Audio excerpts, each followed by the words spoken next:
my name is Sarah, and today I'm here doing the self-aware reader tag.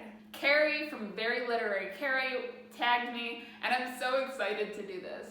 The first prompt is, what draws you in most to a story and makes you want to keep reading? Plot, characters, writing style, atmosphere, or something else. So for me, the biggest thing that draws me in is a sense of knowing where I'm going in the story. If I get into a book and feel like I understand what I'm driving towards and feel like there's a sense of progress pretty soon into the story, it makes me want to keep reading. It makes me feel like I've accomplished something, and it really hooks me in and gets me going. If we spend 50 pages just doing backstory and showing me how the person lives as they currently do, that does very little for me. That said, there are some books that are purely atmospheric books. The Bell Jar, Vagabonds, and to some extent, The Secret History. If I know going into the book that this is a book that I just need to soak up the atmosphere for it, I'm happy to do that, but I want to go into the book and immediately feel like I have that told to me. I don't want to go into, especially a genre fiction book, and feel like I have no idea where this is going to go or what is going to happen. It just makes me feel really insecure, and it makes me feel uninterested in the book because I'm spending too much mental effort trying to understand and pick up on all these little subtle clues of what's happening. The second prompt is, what trope or convention will immediately turn you off to the reading experience of a story or novel? So for me, the biggest thing is just poorly done world building. So when you have stuff I know in YA dystopian, the biggest one is just weirdly specific or pointless groupings to hold people by. Not my thing. I want to have a logical reason for why things are the way they are. That's why I love really good dystopian. I love it when you can see a world that has a very well-defined history that leads through a long series of cause and effects that get you to where you are during the story. I love that. And so, by consequence, the opposite just drives me up the wall. The third prompt is, what most appeals to you about reading nonfiction? So for me, I really enjoy reading nonfiction because it helps me feel like I better understand the world around me. I really enjoy it when I come out of a nonfiction book and I now understand a reference from one of my favorite novels, or I understand even the meaning of a word. For example, in the butchering art, I learned that pasteurization is named after a dude who was named something pasture. So I realize that's a small thing, but for me, it's just so interesting, connecting those types of dots and then being able to bring those into real life conversations. I enjoy that way more than I probably should, but that is half the reason I enjoy reading nonfiction. Number 4, what convention or trope will immediately turn you off to the reading experience of nonfiction? So for me, the biggest thing is wandering arguments. Similar to how I need to go into a fiction book kind of understanding where the story is going, I need to go into a nonfiction book feeling like I'm understanding what the argument is that is being set out in front of me. It's one thing if it's a history book and you're just going through a variety of different stages within the history of that place or of that thing. And as long as at the beginning you kind of give a broad overview of the different stages, I'm good with that. But especially if you have a book like Essentialism, where you just start going down all these different topics, where you go from this broad life directive to how you manage your inbox, it's just gonna make me mad. I want to know why those two tie together, and I want to know that in the first chapter. I want to know where you're taking me so that when we do go down these random offshoots, I can assign value to those. Carrie, I know you mentioned in your video how a lot of times nonfiction books can get longer than they need to be. And I think this kind of goes along with it, that a lot of times you'll have these nonfiction authors who are just trying to beef up a book into something that's, long enough that they can sell it as a book instead of, as an essay or as an article.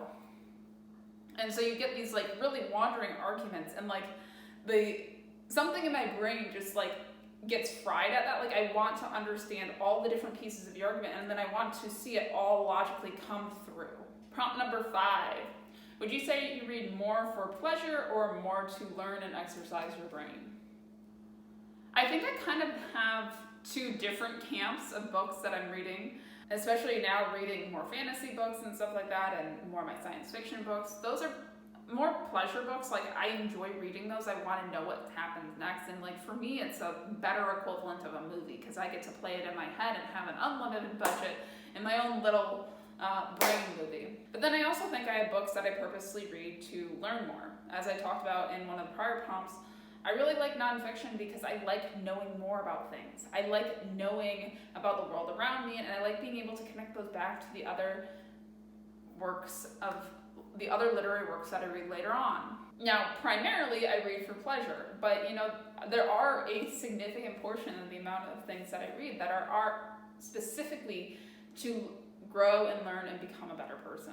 Number 6, which types of books are you more likely to rate more highly and enjoy more overall? Brain candy or brain protein? As I mentioned in my 2020 wrap-up video, I have a really hard time rating like brain protein or nonfiction books really high. I can appreciate when they're well done, but for me, a lot of times a 5-star book means that it has to have some deep impact on me as a person. It's easier for me to fall in love with a narrative of a character than it is to have a nonfiction book really speak to me. Don't get me wrong, I am really impressed with nonfiction books that do impose a lot on me. It's just a lot more work for me, and my gut reaction is generally to give the easier books to read a higher rating. Is that kind of bad? Yes. Am I trying to counteract it? Yes. But that's just kind of how I am right now. Prompt number 7. Do you have a sense early on of whether or not the book you're reading is going to be a 5-star read? Has a book ever surprised you in this way? I would say in general, I have a pretty good sense of, is this going to be a 4 or 5-star read, or is this going to be like a 2 or 3-star read? As I talked about earlier in this video, a lot of what drives my enjoyment of a book is how quickly I feel like I understand what's happening. And so if you go into a book and within the first 50 or 100 pages, it pretty well tells me what the trajectory of the book is, what's happening, and what our goals are. And then it managed to have little surprises along the way, but in general feels like I've signposted and I'm looking out for all the right things.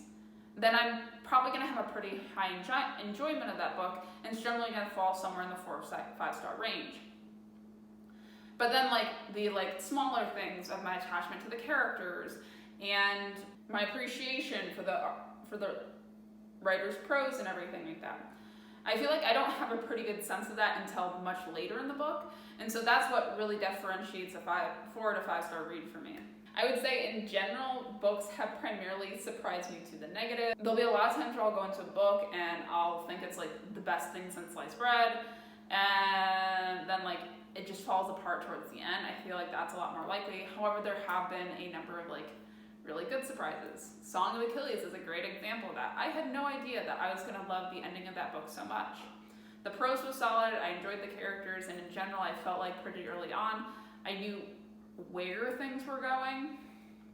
And so it kind of had most of the markers there for me, but didn't quite have as much magic as certain other books. But then at the end, the amount of attachment that we get to the characters just really drove it home for me and turned it into my favorite read ever.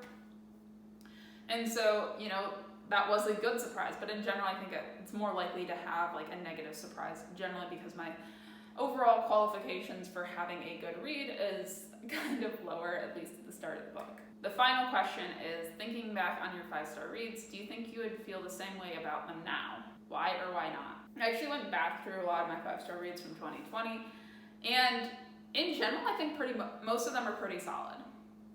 The ones that I would probably change would be ones towards the beginning of the year, and I think most of the reason why I would try and change any of them is just because I now have better things to compare it to. When I started really getting back into books towards the beginning of 2020, I didn't have this large library of books to mentally compare things against.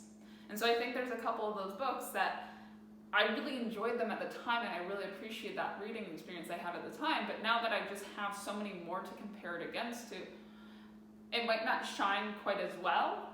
And that's not a bad thing necessarily, it just means that I'm reading a lot of really good books. Really appreciate what I am reading. So thank you again, Carrie, for the tag. I really appreciate it. Thanks for watching. I hope you all enjoyed the video.